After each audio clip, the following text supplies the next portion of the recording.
What if one of the darkest accusations in American history, the claim that colonists deliberately infected indigenous peoples with smallpox using blankets, was only the beginning of a much larger, far more unsettling story? What if the real truth behind the phrase smallpox blankets reveals an entire hidden chapter of early America, where disease wasn't just an accident of contact, but a weapon considered, endorsed, and in at least one documented case, attempted during a moment of desperation? And what if this wasn't just about two blankets taken from a hospital during a siege, but about a mindset that viewed indigenous nations not as sovereign societies with diplomatic rights, but as obstacles whose very existence could be weakened or eliminated through sickness? Today, we're diving deep into a story that is often dismissed as myth, oversimplified in textbooks, or denied outright.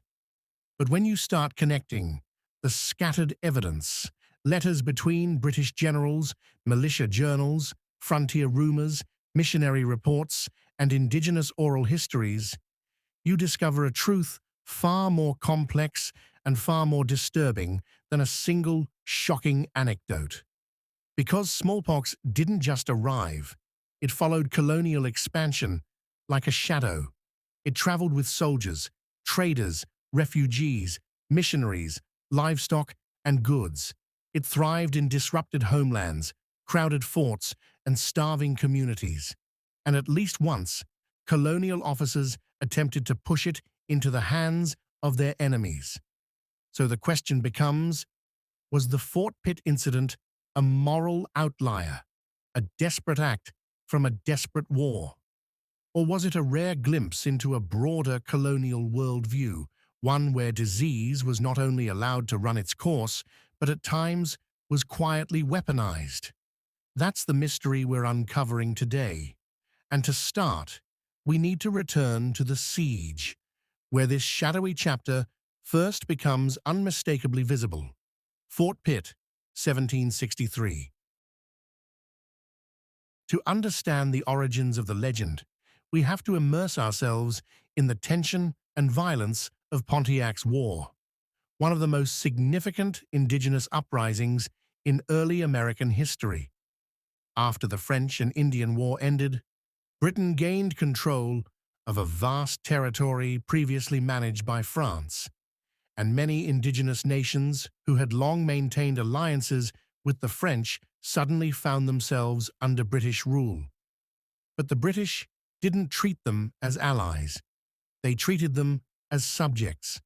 They cut off gifts and trade supplies that had long served as diplomatic currency, dismissed treaty obligations, ignored council protocols, and tried to impose a rigid, top-down control that indigenous leaders viewed as a direct threat to their autonomy.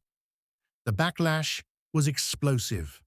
Across the Great Lakes, Ohio Valley, and beyond, indigenous coalitions attacked and captured British forts, igniting a conflict that pushed the British military into survival mode. Fort Pitt became one of the last major posts still standing, but inside its walls, conditions were deteriorating rapidly. Supplies were low, soldiers were sick, tensions were high, and outside, indigenous warriors held the post under siege, blocking reinforcements and threatening the morale of everyone inside. It was in this atmosphere of fear and desperation that the infamous incident occurred. William Trent, a frontier militia leader, recorded in his journal that he and another officer took two blankets and a handkerchief from the smallpox hospital and presented them to indigenous delegates during a parley. His journal doesn't hide the intent.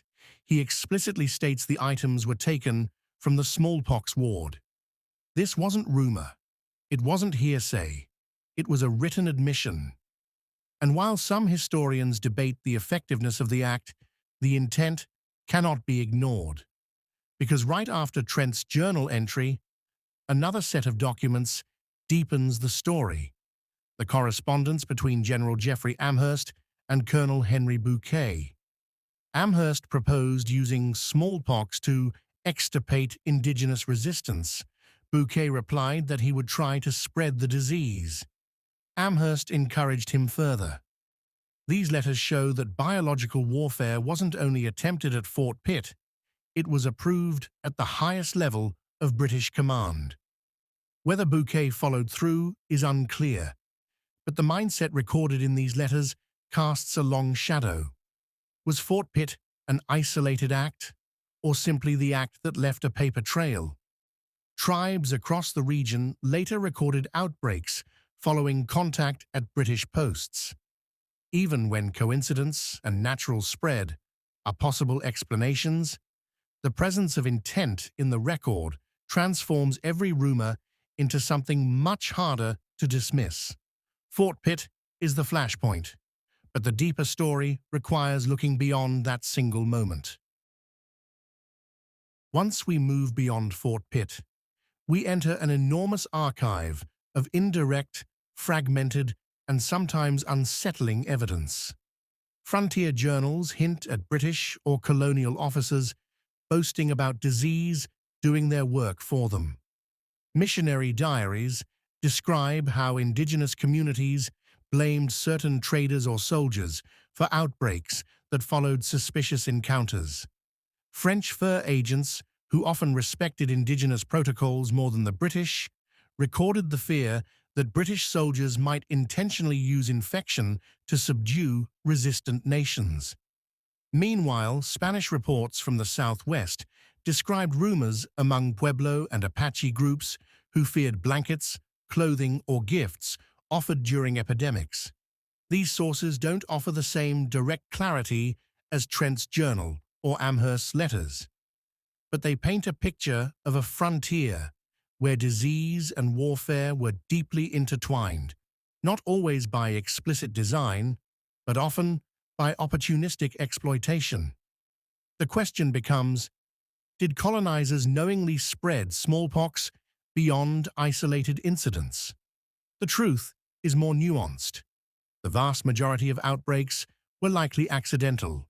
Diseases spread rapidly in a world without immunity, vaccines, or public health systems. But accidents don't erase intent.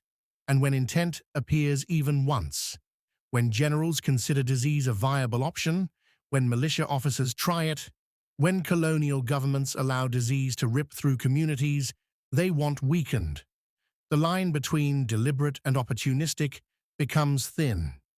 Indigenous oral histories add another layer. Many nations recall moments when suspicious goods or travelers preceded outbreaks. These aren't vague memories. They're cultural recollections tied to specific villages, families, or seasons.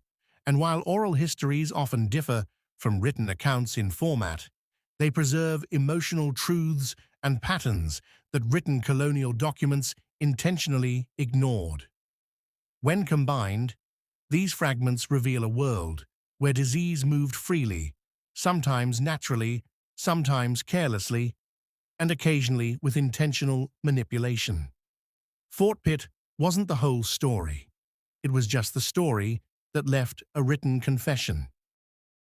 Smallpox didn't need weaponization to devastate the continent.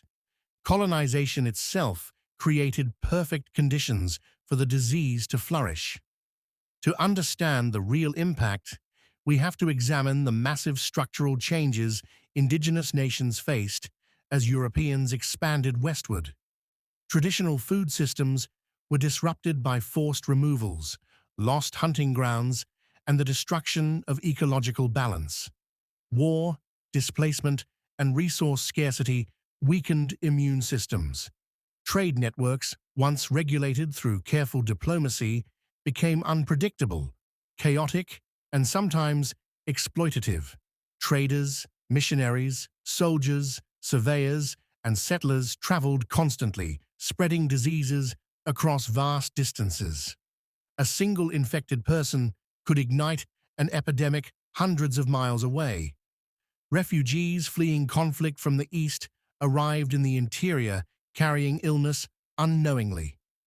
Crowded mission schools, relocation camps, and forts created ideal environments for transmission. Even after vaccines arrived in the 19th century, many colonial authorities delayed providing them to indigenous communities, withheld them for political reasons, or delivered them sporadically.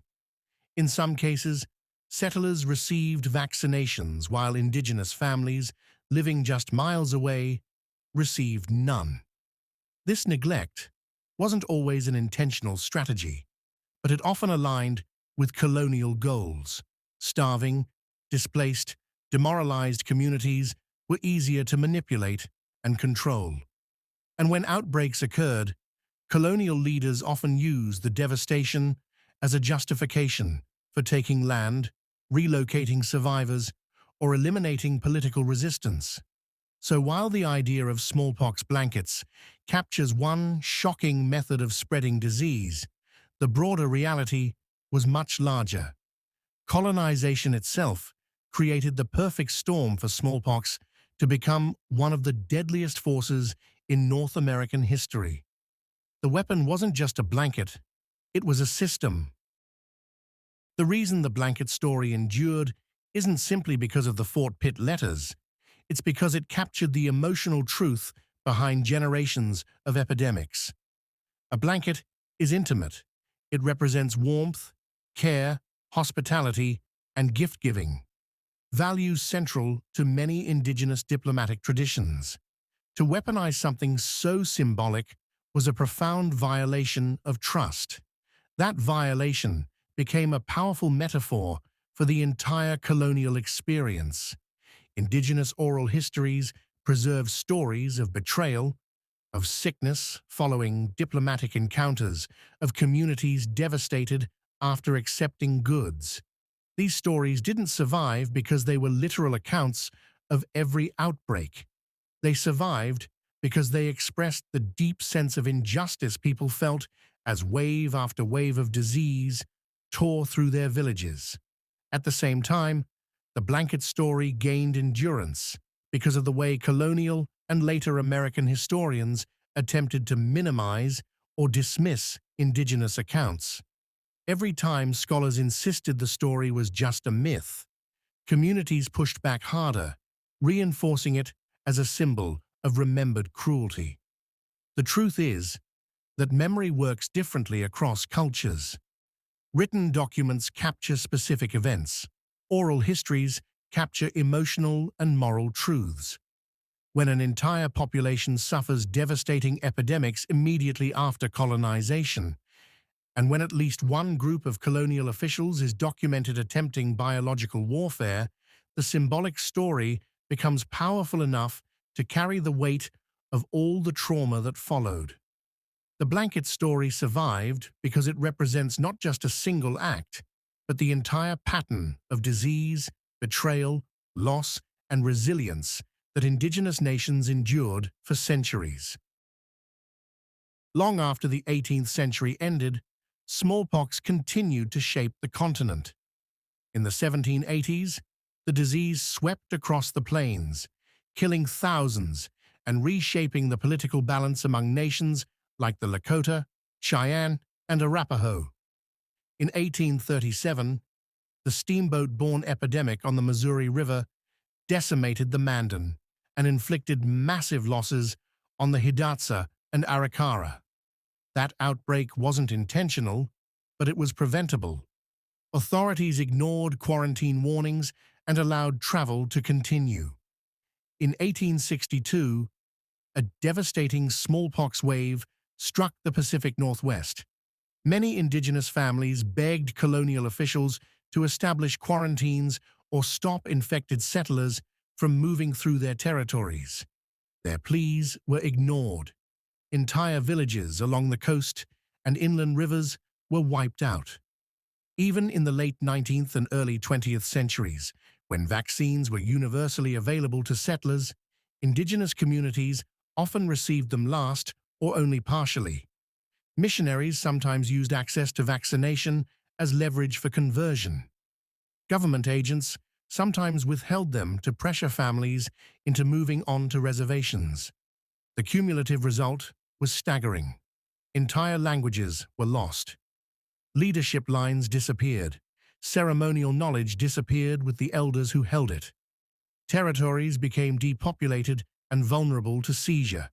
And yet, despite all this, indigenous nations adapted, regrouped, rebuilt, and carried forward stories that preserved what their ancestors experienced. The legacy of smallpox blankets isn't confined to the literal act. It lives in the collective memory of countless communities who endured centuries of epidemic trauma made possible by colonial expansion. Understanding that legacy is essential to understanding the true history of the continent. The real history of smallpox blankets is both more complicated and far more disturbing than the simplified version often repeated today. It's a history where one documented act of biological warfare intersects with a broader system that allowed disease to devastate entire nations. It's a story about intent, negligence, exploitation, and the long shadow cast by colonial expansion. Whether we look at Fort Pitt, the epidemics that followed, or the cultural memory that preserved these events for generations, one thing becomes clear. The story of smallpox blankets isn't just about a weapon. It's about the world that made that weapon possible. And understanding this truth helps us honor the experiences of the people who lived through it, confront the realities of colonization, and recognize the resilience of the nations who survived. So let me ask you, what did you think about today's video? Comment your thoughts and suggestions for my next video below.